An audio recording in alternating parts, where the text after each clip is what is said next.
Hi, everybody. Welcome back to another week of What I Wish I Knew when I first started my spiritual journey. As always, during these segments, I simply share from my own experiences and what I've learnt in the hopes that it helps somebody else who is starting out on their spiritual journey or searching for information that may not be widely available. As always, I'm not claiming that what I have to say is the absolute truth because I'm a huge firm believer that metaphysical reality is so vast that it's impossible for any one person to understand it fully, and therefore everyone simply speaks from their truth, including myself. So this week I'm going to be talking about the importance of understanding and learning the feel or the calibre of your own thoughts. And why is that important? Because when you start opening yourself up to spirituality, to the metaphysical realm, especially the deeper that you go, it becomes more important to understand or to make sure that you understand how your own voice feels to yourself versus the voice of others. Because when you open yourself up to the spiritual realm, even if you use protection, it can become very easy for other voices to slip through. And in my experience, those voices aren't always very obvious. And when I say voices, I should say I'm not talking about hearing 10 different people speaking to you. I'm talking about the basic principle that everything is energy, including our own thoughts.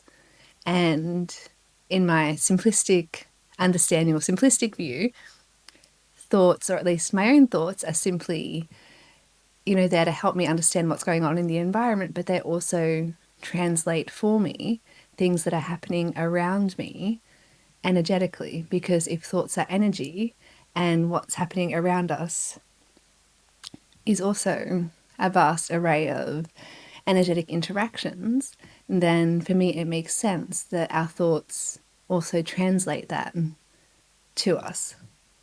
And so with that in mind, when you enter meditative states or start opening yourself up to spirituality, it's very important that you know the nature of your thoughts, how you speak to yourself, what your voice feels like to you, so that when a thought pops in, you don't immediately identify it. And you can stop and challenge whether that thought is arising from yourself or from something else. Because going back to the voices thing before, I'm not talking about hearing 10 different people speaking to you. By voice, I mean the voice of yourself versus the voice of something that is not you.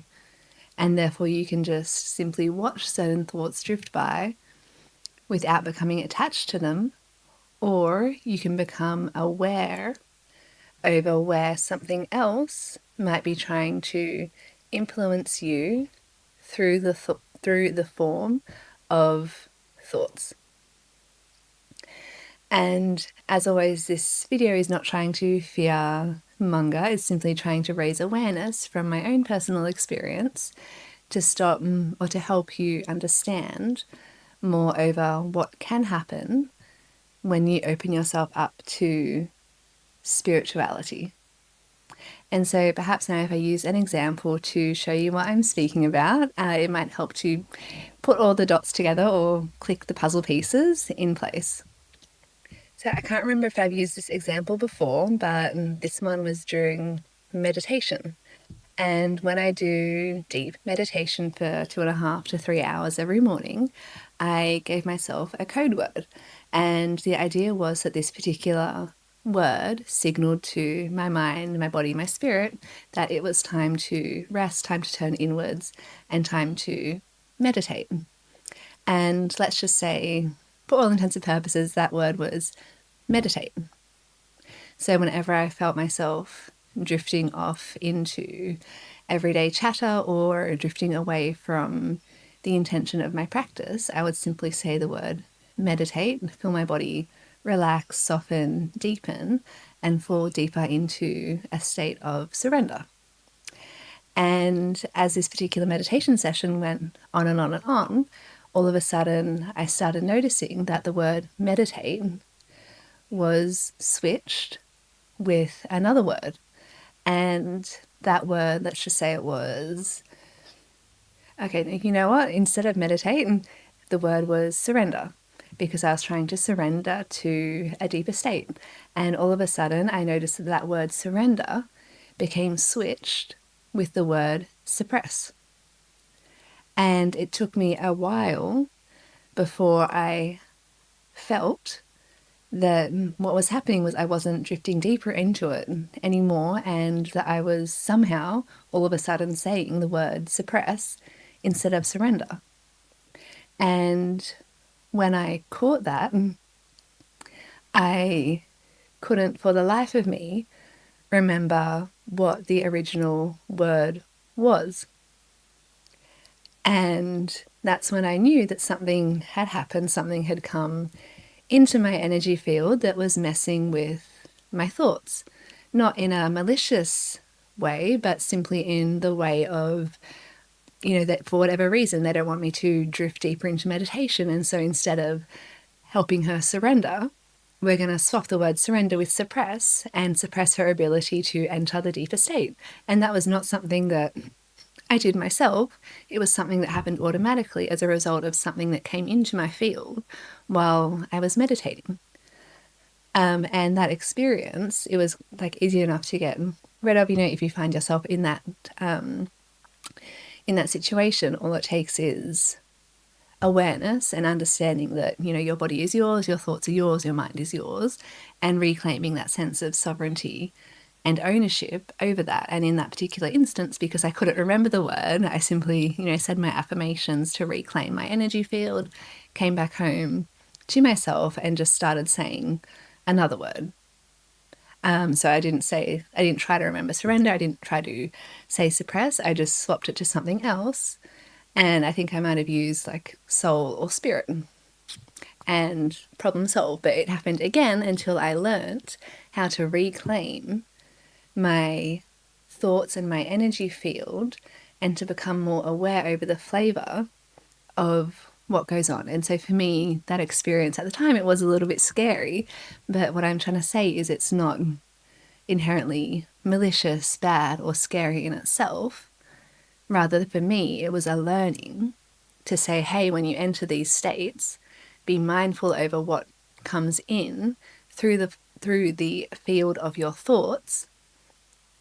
And through that awareness, you can just reclaim sovereignty and strengthen your ability to stay sovereign while exploring altered states or while exploring the metaphysical world. And once I had learnt that lesson, because everything, both light and dark, is here to teach us, once I had learnt that lesson, it never happened again, because it wasn't something that I needed to be exposed to further my development and my growth on the spiritual path. And if I move to another example now, which is probably more interesting, I found myself questioning before I went to bed how I would know whether in a dangerous situation, for example, like if I had to get out of somewhere, if I got the feeling not to go somewhere, how I could distinguish between the voice of fear and the voice of soul. And this particular night I was home alone, so my senses were already heightened, and I fell asleep and received the answer. And in this particular dream, without going into the details, I was able to directly distinguish between the two. And so in the dream, essentially I was home alone, it was dark, and all the lights went out. And in the dream, my dream self started to panic. And I was like, oh my God, no, like what had happened? And I felt myself become fearful. But then I stopped and I was like, oh, it's okay. Like I'll go outside, I'll get in my car and I'll drive away.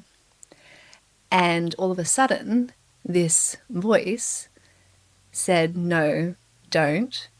They're out there. Stay inside, go to your room, lock your door, call the police. And then I woke up.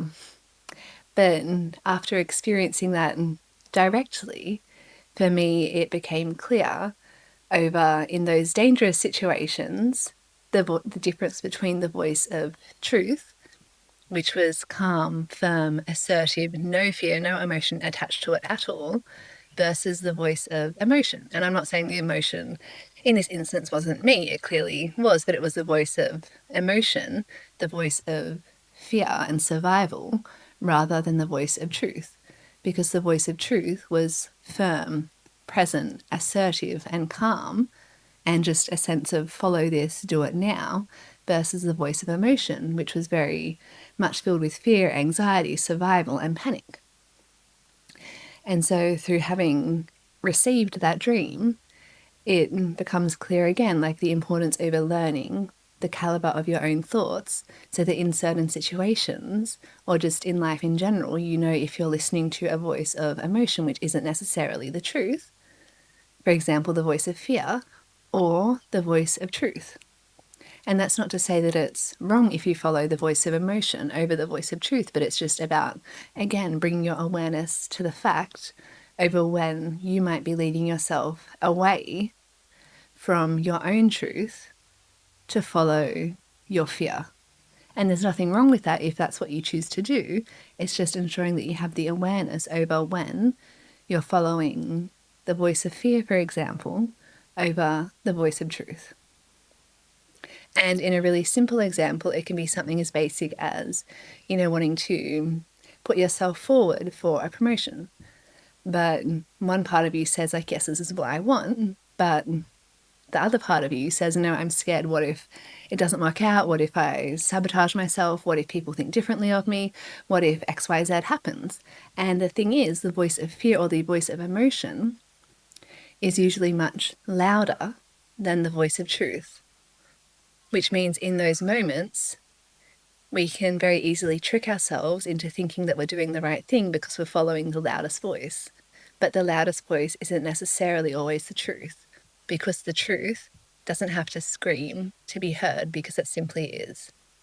And so again, that's just about raising your own awareness after you start learning and understanding the caliber and the nature and the feel of your own thoughts, so that you can understand how you're leading yourself through your life.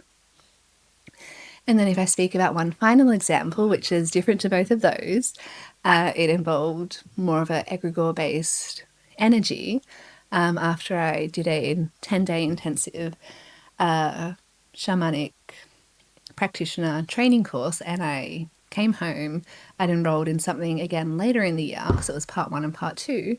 I enrolled in part 2, and all of a sudden started thinking that I don't think this is what I want to do, because I'm more about following my own voice, following about what, learning from myself versus learning from others. I think part 1 was really great, but part 2, I just don't feel like it's right for me, because in part 2, they basically assess you based on their methodologies, but I'm very much more about putting together my own methodology and my own way of doing things based on what's worked for myself. And so I made the call to pull out of part 2. And as soon as I made that decision within myself, I got a thought pop in immediately that was, but are you sure you want to do this? What if you need them to heal you? What if you need them to teach you more?